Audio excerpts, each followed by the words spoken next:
Praise the lord. మన రక్షకుడును ప్రభు అయిన యేసు క్రీస్తు నామంలో మీకు అందరికీ నా వందనాలు. ప్రియులారా, మరొక దినములోనికి అనగా నేను మీరు మనమందరమును ప్రవేశించగలిగామంటే అది కేవలము మన ప్రభు అయిన యేసు క్రీస్తు కృపలో ఆయన జ్ఞాపకం చేసుకున్నారు కాబట్టి మరొక దినము చూడగలిగాము. అందుని బట్టి దేవునికి మహిమ ఘనత ప్రభావములు కలుగును గాక. ఆమేన్. ప్రియులారా, ఈ ఉదయకాల సమయంలో ప్రభువు మనతో మాట్లాడనై ఉన్నారు. అది తీతు ద్వారా ఈ రీతిగా తెలియజేస్తూ ఉన్నాడు.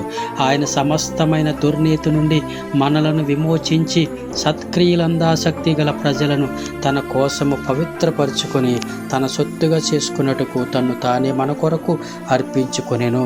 Praise the lord. అయితే ప్రియులారా, మన కొరకు అర్పించుకున్నారంట. ఎందుకని?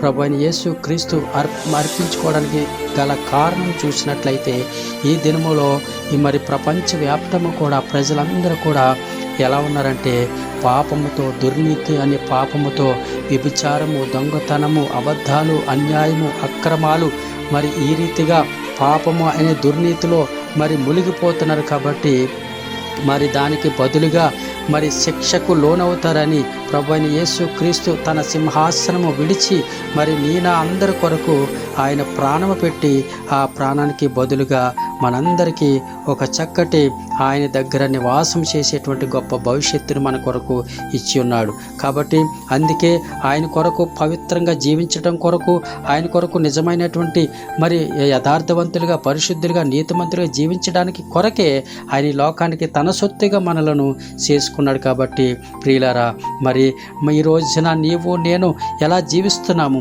ఈ రోజున నీ కొరకు నా కొరకు ప్రాణం పెట్టాడు. కాబట్టి ప్రభు ఆ ప్రాణానికి బదులుగా నువ్వేమిస్తున్నావు? దేవునికి తగిన రీతిగా నువ్వు జీవిస్తున్నావా? న్యాయంగా జీవిస్తున్నావా? యథార్థంగా జీవిస్తున్నావా? మంచితనంగా జీవిస్తున్నావా?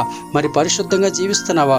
ఒక్కసారి నువ్వు పరిశీలన చేసుకో. అలా పరిశీలన చేసుకున్నప్పుడు ప్రభువు ఆత్మ నీలో సంచరించి నువ్వు ప్రభువు కొరకు నిజమైనటువంటి విశ్వాసిగా నువ్వు జీవించగలుగుతావు. ప్రభువు కోరుకునే విధంగా నువ్వు బ్రతకగలుగుతావు. అప్పుడు దానికి బదులుగా నీకు నిత్య రాజ్యంలోనికి నువ్వు ప్రవేశించగలుగుతావు. అందుని బట్టి దేవునికి మహిమ కలుగును గాక.